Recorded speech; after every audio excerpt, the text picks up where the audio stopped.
appreciate it. I really do. I really, I'm just amazed by the fact that this channel, my channel, reached 1K. So yeah, once again, thank you. Today is gonna be a little bit special episode because we reached the milestone of 1K subscribers, obviously. And also, if I'm like sweating, it's really hot in Belgium. It's like 30 plus degrees Celsius. So yeah, that's why I'm sweating. But yeah, for today's episode, the footage that you're about to see is filmed back in January. And now I have to make some kind of disclaimer. Back then, I did not have a really good camera with stabilization features and stuff like that. So if the footage is kind of like wobbly, you'll just have to forgive me, you know.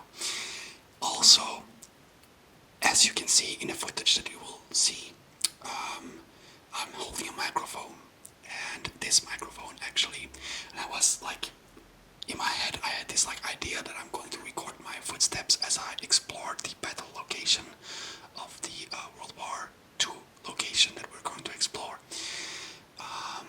to make it like more immersive. But, and I'm really sorry about this one, all the footage of my microphone got lost from back then. So it's just the original audio of the camera of my photo camera, which I used for filming, which my girlfriend used for filming. So yeah, I hope you can forgive like the lower audio quality, but I am going to whisper some facts about the Battle of the Bulge. Yeah, over it. I mean, like, I'll dub it, or do you say it like in English like that? Anyways, I forgot to tell you, we're going to explore Bastogne, the forests where there were lots of fighting, and also the fields. In the Battle of the Bulge, the last German offensive from World War II, which is located here in Belgium. Something fell off my table. But right here in Belgium, in the south of Belgium, where they speak French. So Bastogne is like Bastenaken. If you're a Flemish guy, you say Bastenaken. If you live in Wallonia, in the French-speaking part of Belgium, you say Bastogne. But yeah, without further ado, I'm just gonna get into the video. So as I already said, sometimes I will whisper some facts, I will say something about stuff that I saw there. But let's just explore this World War II battle location. It's really cool to see. And also I went in winter time in January because I knew, I hoped one day my channel would hit 1K, and I was like, it's winter now. The Battle of the Bulge was in winter. So there was like snow, and I was like, I have to go shoot some footage. So that's why the footage you're about to see is in winter time. But yeah, let's just get into the video. And once again, massive thanks for the 1K subscribers. Really appreciate it. So hello guys, this is our objective. This is just a little sneak peek of an homage to the Easy Company, which you will know from Band of Brothers, the series. So yeah, little sneak peek. Our journey, our adventure actually started here at the museum, the Museum of War in Bastogne, here in Belgium. This is from another angle. Yeah, you can see like all the American states and cities mentioned on the monument there. Minnesota, Mississippi, Missouri, Montana, Nebraska, Nevada. And then we also went on top, Wisconsin, Wyoming, Alaska, Hawaii, Tennessee, Texas, Utah, and all the other ones. And this is just a lovely view. This was actually like pictures and a battle line, a battle map that you can see like all the fields when you look right here.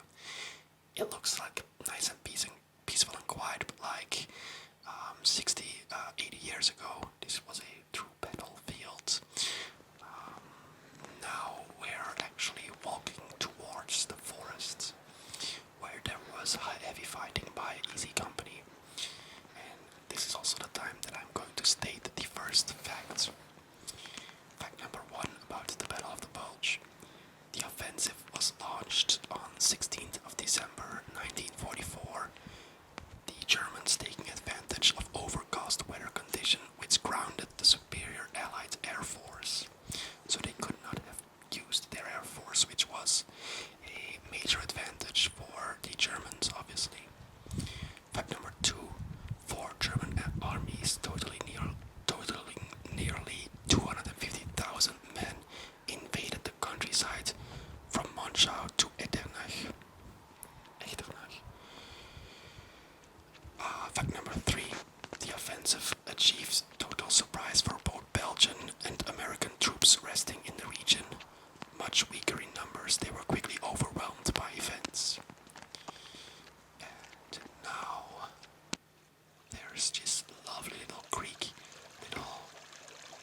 However, this is in regards to fact number 3.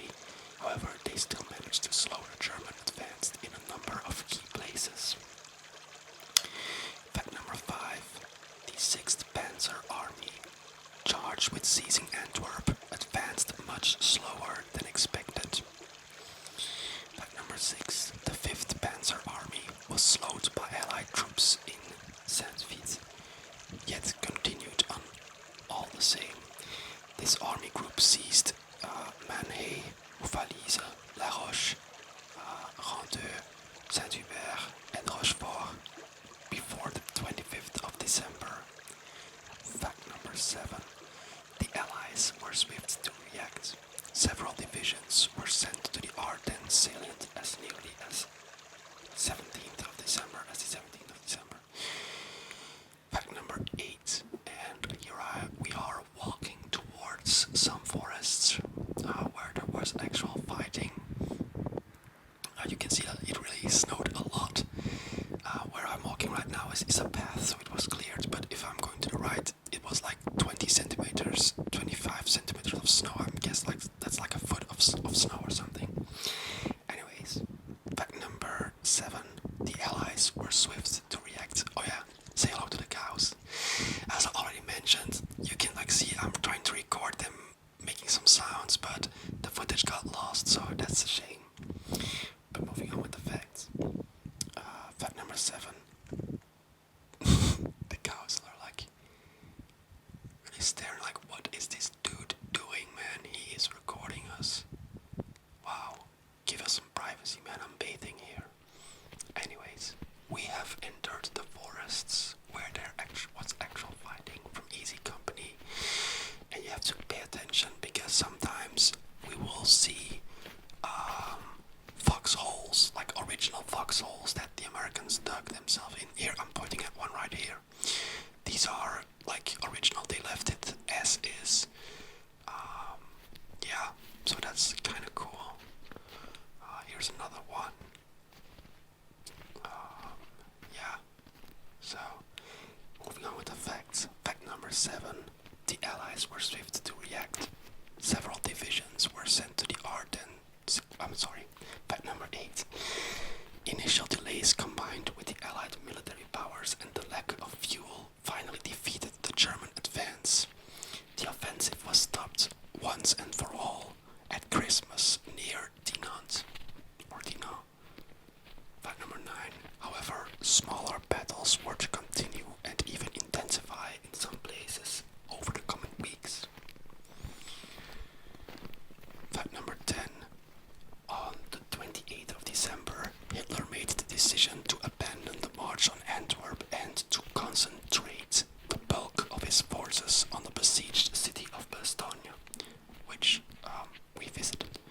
Under attack since the 19th of December, Bastogne resisted, with particular thanks to the American 101st Airborne Division, reinforced by the 10th Armored Division. Fact number 11. After having broken the siege from the south on 26th of December, General Patton's Third Army went on to the battle against an enemy determined to seize the symbolic city of Bastogne. Fact number 12. Finally, on the 23rd of December, clear skies allowed the Allied force to take wing. Fact number 13. It proceeded in a direct attack at the enemy's front and also systematically pounded the enemy supply lines to the rear. Fact number 14. The invaded regions suffered greatly. The villages of La Roche-en-Ardennes and Uffalise, both located in the valleys, were completely razed to hinder the passages of the German supplies to the front. Fact number 15. According to historian Peter Schrijvers, approximately a third of the civilian victims of the Battle of the Bulge lost their lives during the Allied air raids. Artillery, both enemy and friendly fire, is lethal to the local population. Many civilians were also victims of landmines, grenades, and stray bullets. Fact number 16. In addition to the military personnel directly involved in the battle, more than 250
this environment, religion was often a refuge, especially in particularly devout region, as was the Ardennes in the early 19th century, early 20th century. I'm sorry. Fact number 20. For inhabitants living north of the salient, the ordeal went on for more than a month. I mean, just look at this forest. It's just, I don't know, it's mesmerizing. All the trees with the snow on it. This is what the actual men saw when they were battling their way through the German defense lines, when they were reassaulting, obviously. Anyways, fact number 21. The Allies had to move the invader back to the start line of the invasion on the 3rd of January. 1945, the American First Army and the 30th British Infantry Division counterattacked from the northwest. German troops began to withdraw, but offered a fierce resistance. Fact number 22. The Allied counter-offensive was slow and tough for both sides, who were also now facing the onslaught of a very cold winter. And as you can see, it really was cold when I filmed this footage as well. I think it was like minus 10 degrees, which is really, really cold. I'm wearing like a jogging pants underneath my jeans, and I'm wearing like 5 layers of sweaters and thick gloves. And yeah, but I do enjoy winter, but obviously those men did not when they were fighting, which is like kind of obvious why. Not because if you're strolling through the wintry landscape, it's really pretty, but if you're having to sleep in foxholes in winter, it gets a little less pretty. Also, when you're being shot at, way less pretty. Anyways, moving on. According to some research, the Reich lost between 70,000 and 110,000 men. On the Allied side, the losses totaled between 75,000 and 80,000 combatants. For civilians caught in the line of fire, the toll was also heavy. In Belgium, between 2,000 and 2,500 people were killed, while in the Grand Duchy of Luxembourg, approximately 500 people lost their lives. Also, the infrastructure on the area also suffered greatly from the clashes. At least 11,000 buildings were decommissioned in the 3 Belgian provinces of Namur, Liège, and Luxembourg. So those were the facts that I was going to mention. I hope my whispering over the footage is somewhat pleasing. I really hope I could have showed you the original footage, but yeah, like I'm waving bye-bye. But here is the shrine in the forests. It's a little bit outside the forest when you have walked all the way through it, but it's too easy company. And yeah, massive thanks to the American troops and the British troops that lost their lives here to free Belgium. Massive thanks. Cheers, boys. So that was the footage where we recorded in January. I really hope you enjoyed. I'm really sorry about the audio, files getting lost and stuff like that on the shaky camera. I will try to do some more videos like this. If you like this one, please leave it in the comments. It was really fun to like shoot the footage with my girlfriend. It was really nice. Yeah, it just was fun to do. I hope you enjoyed watching it as I enjoyed filming it. So yeah, if you're not yet subscribed to this channel, make sure you do. Just click that subscribe button and hit that notification bell. And once again, massive thanks for 1K subscribers. I could not be more hyped